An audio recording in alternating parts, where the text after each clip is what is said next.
All right, this is the video for page in your calculator books, pages 21 to 29, questions 76 through 84. So 76 says a particle moves along the x-axis so that any time t greater or equal to 0, its velocity is given by v of t is 3 plus 4.1 cosine of 0.9t. What is the acceleration of the particle at t equals 4? So acceleration is the derivative of velocity, which in this case you could do it by hand, but on the calculator section I suggest doing it in the calculator. We want the acceleration, we want the velocity at time 4, the acceleration at time 4, which is the derivative of velocity. Here's how you take a derivative in your calculator. You go to math, you press 8, and you get this, which is a derivative. So we're going to go ddx, go into the box 3 plus 4.1 cosine of 0.9x, close the parentheses, at x is 4. So I'm going to make sure I'm in radian mode, which you should. I am in radian mode. That's great. And now, as you see, x is 4, enter, and we get the answer, 1.633. All right. 77. The regions A, B, and C in the figure are shown and are above are bounded by the graph of the function and the x-axis. If the area of each region is 2, what's the value of the integral from negative 3 to 3 of f of x plus 1 dx? What's so important about this is that we have a graph of f of x. We don't have the graph of f of x plus 1. So the easiest way to go about this integral, and we've done this many times, is to split this up.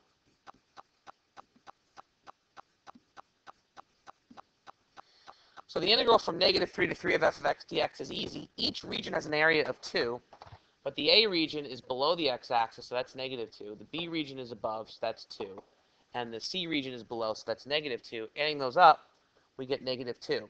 Plus, the integral from negative 3 to 3 of 1 dx. You can use the fundamental theorem of calculus to get this. You can take the antiderivative and plug in the endpoints. I'm going to do something a little easier. If I think of the graph of y equals 1 looks like this. The integral is the area from negative 3 to 3. That's the area of this rectangle, which is, well, has a base of 6 and a height of 1. So there's my area, negative 2 plus 6, which is 4. Alternatively, you could have used the fundamental theorem of calculus, or the evaluation theorem, as I call it. Antiderivative of 1 is x, and I'm evaluating that from negative 3 to 3, so that's be 3 minus negative 3, which is 6. Either way works. And so the final answer is 4, choice C. All right. Number 78. The radius of a circle is increasing at a constant rate of 0.2 meters per second. So I think meters per second, okay, is dr over dt. Think of units, right? Meters per second. This is a related rates problem, and this is something that we have or know. What is the rate of increase of the area of the circle? So we want the rate of increase of the area of the circle, which is dA over dt. At the instant when the circumference is 20 pi. Well, circumference is 2 pi r. So if we take this equation and solve it, you can see r is 10. So circumference being 20 pi means r is 10. Now we want to involve the area of the circle, so we'll start off with the area formula, which is pi r squared. Notice that I didn't give that to you. You have to know that. And to get derivatives involved, we'll differentiate with respect to t on both sides. Derivative of area with respect to time is dA over dt. Pi is a constant. The derivative of r squared, I want to think of it as a chain rule. Stuff squared is 2 times, the derivative of stuff squared is 2 times the stuff times the derivative of the stuff, which is dr over dt. We want dA over dt. That's pi times 2 times the radius, which we know is 10, times 0.2. They keep pi in the answer, so I'll keep it in my answer. 0.2 times 10 is 2. 2 times 0.2 is 0.4. And there we are. And that's it. All right, next one. Easy question. For which of the following does the limit as x approaches 4 of fx exist? And a lot of people got this wrong on the AP, which is pretty scary to me. Like 35% of people answer this question got it wrong. The limit exists. If I think of my shutter method, right? I don't care about what's happening at the point, so I'll even cross that out. I'll just care about what's happening as I get there. I don't care about what's happening at 4. I care about what's happening as I get closer.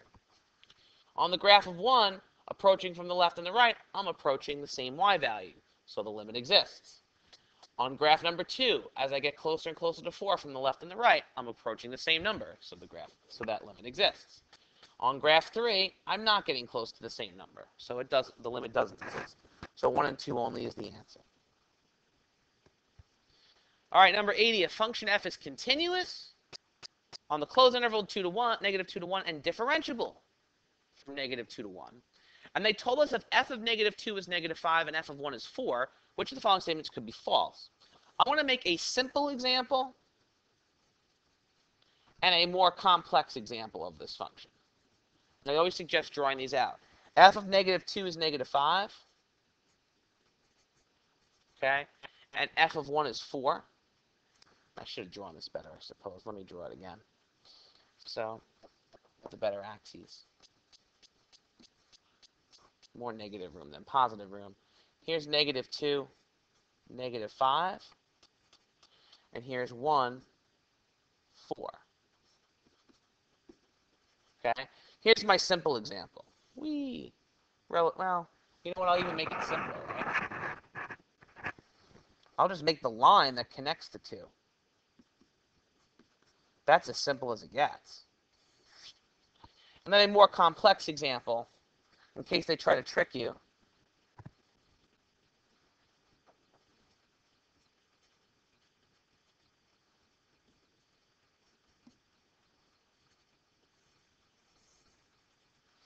All right. First of all, in A, it says, there exists a C between negative 2 and 1 such that f of C is 0. Well, that has to be true. That's the intermediate value theorem. We have a graph of f. We're looking at values of f. And we know we go between negative 5 and 4, which 0 is in between. So that has to be true by the intermediate value theorem. B says there exists C between negative 2 and 1 such that f prime of C is equal to 0. Well, look at my simple graph. My derivative is constant positive on that graph. My slopes are constant positive. So that doesn't have to be true. And just for justice, I want to talk about the rest of these. There exists a C between negative 2 and 1, f of C is 3. Well, f of C is 3 is this dotted line that I just drew. You have to hit it. For the same reason you had to hit the 0 point. So that's the intermediate value theorem. There exists a C between negative 2 and 1 such that f prime of C is 3. Now that's interesting. If I take a look at my simple graph, if I were to get the slope, because that's what the derivative means, okay? If I get the slope would be my y value subtracted, so 4 minus negative 5, over 1 minus negative 2, which is 9 over 3, which is 3. And in fact, because this is a constant line, the slope is 3 everywhere. On this graph, this dotted line has a slope of 3, and as you can see, I have slopes of 3 in lots of places along that graph. That's the mean value theorem that says the derivative at some point on the interval has to be equal to the overall rate of change on the interval. So that's true. This is the mean value theorem. And then E says there exists C between negative 2 and 1, notice closed intervals, such that f of C is greater than or equal to f of x for all x. So this y value is greater than equal to all other y values. That's what it's saying. So what this is saying is that the function has to have a maximum. Both of these functions have the same maximum on the closed interval. But now again, if you wanted to draw something a little more exotic, say you had this function, okay? And this was 4 and this was negative 5. Now you have a different maximum, but you still have a maximum. That's the extreme value theorem that says on a continuous function, you have a maximum on a closed interval. So that is also true. So B is the answer. All right, 81 says, let f, now notice we haven't really used the calculator except for one question at this point. 81 says, let f be the function with the derivative given by f prime of x is sine of x squared plus 1. How many relative extrema does it have on the interval 2 to 4? Easiest way to do this, you have to use the calculator. What you have to do is get a graph of this function. So sine of x squared plus 1. Now, a few little things here. Number 1, sine does not go above or below 1 and negative 1. So when I do the window for this, I keep that in mind for my y values. Secondly, I only want to look at the interval from 2 to 4. I'm very strict about this on here because I don't want to fool myself. If they restrict me on an interval, I want to only look at that interval. So my x-min and max are 2 to 4. And my y-min, like I said, sign doesn't go above negative 1 or 1. So I'm going to put in negative 1.2, just to give a little y around, and 1.2. And I'm in radian mode, and here's my graph. And it does a really nice job. There's the graph. Okay. Now, some of you are comfortable looking at this and saying where the extrema would be. I'm just going to draw a quick little f prime number line. This is the f prime graph. So the feature we're looking for is this graph above or below the x-axis. That's the feature I'm looking for. So I'm below until here, above until here, below until here, above until here, and below past. And yes, these little chunks, this little guy and this little guy do count because that's on the interval negative 2 to 4. How many relative extrema do I have? Well, if f prime is negative, the function's going down. The original function's then going up, then down, then up, then down. I have 1, 2, 3, 4 relative extrema on the open interval. So 4 is the answer. And again, you can do this real quick by looking at the sign changes.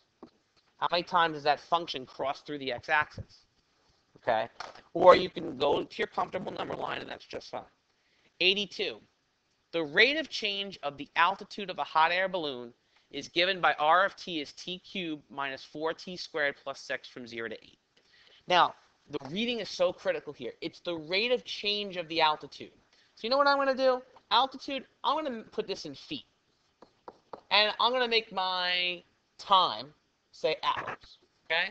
So this function, the r of t, would currently be in feet per hour. Always good to have that. Now it says, which of the following expressions gives the change in altitude of the balloon during the time the altitude is decreasing? If I want to look for where the altitude is decreasing, I look to its derivative, which would be the rate of change of the altitude. So I want to find out if r of t, which is the rate of change of the altitude, is less than 0. To do that, I'm going to graph this thing. So we have y equals x cubed, or t cubed, minus 4t squared plus 6. Whoops. Plus 6. And I want to graph this thing from 0 to 8. That's the interval that they gave us. And now my y value, we may have to play around. I want to make it negative 20 to 20 because we have that t cubed term, and we'll see how this works. Okay. Now, I don't see that this thing is kind of come back. Notice it's a t cubed graph. If you think about cubics, cubics can look something like this, or they can look something like that. And this one seems to be the latter. So I'm going to call this as I see it and use this graph. Now, this is r of t. This is the derivative of the altitude. So I'm looking for where this thing is below, or above or below the x-axis, and it's below on this interval. So I need to find those values on the calculator. And now, so real quick, I want to find those values. A few ways you can do it. I want to go back to y equals, put in 0, and then go second, trace, 5. That's going to tell me where the x-axis and the curve intersect. So here's 1 point, 3.514. And another point is going to be, let's see, second trace 5. And I'm sure you could probably figure out what the answer is by now.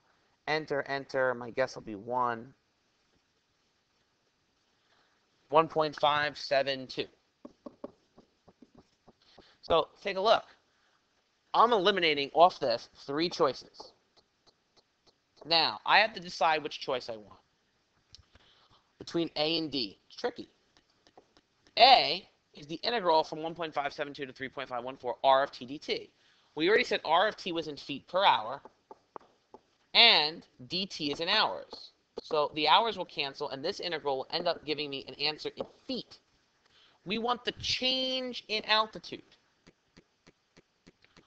Change in altitude, if I said the plane was flying at 1,000 feet, and now it's flying at 3,000 feet, the change is 2,000 feet, not feet per hour. So this does give me the change in altitude. Let's talk about this. R prime of t, R of t is in feet per hour, so R prime is in feet per hour squared times hours. Only eliminates one of the hours, and this integral would give us feet per hour. But that's not change in altitude, that would be the rate of the altitude. So not the actual change, but the rate. And that's not what we want, so choice A is the answer. All right, 83. The velocity in feet per second of a particle moving along the x-axis is given by the function v of t is e to the t plus t e to the t. What is the average velocity of the particle from 0 to 3? I have velocity. I would like to get the average of that. I have blah. I want to get the average blah. So that's going to be the average value formula. 1 over 3 minus 0, integral from 0 to 3 of v of t dt. Okay? And so where are we going to do this? In the calculator. So math 9 is an integral from 0 to 3. And I forgot to divide. I'll divide later. E to the x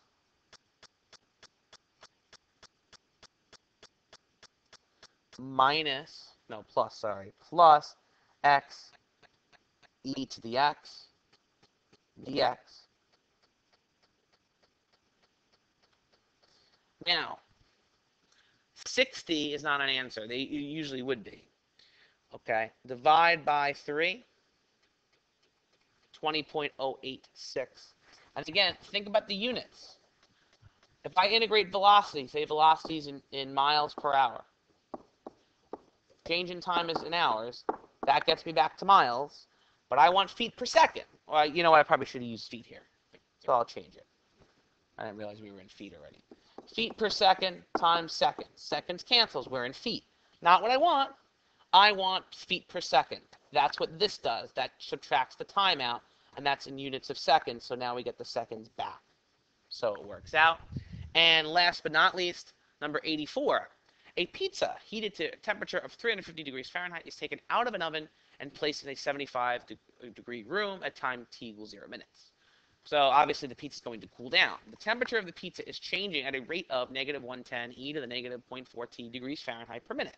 To the nearest degree, what is the temperature of the pizza at the end at 5 minutes? Well, I know it was 350, and I want to add on, this is a rate. So if we think about what happens here, this is negative 110 e to the negative 0.4 t degrees Fahrenheit per minute. So if I'm thinking of the units here, it's degrees Fahrenheit per minute. I want to get the temperature. So I want to multiply by minutes. To introduce that, I'm going to integrate, bring my dt here, integrate from 0 to 5. Notice, this is already going to be negative. Okay? So that's already going to be negative. And so you can just type this all into your calculator, 350 plus, and if you do minus, you got to just take out the minus sign and put it in the front, but it doesn't really matter. Math 9, integrate from 0 to 5, because that's the interval on which we're working with here. And negative 110 e to the negative 0.4x dx, and we shall get 112.217, which is 112. I thought those were reasonable. You should have gotten at most 1 or 2 wrong.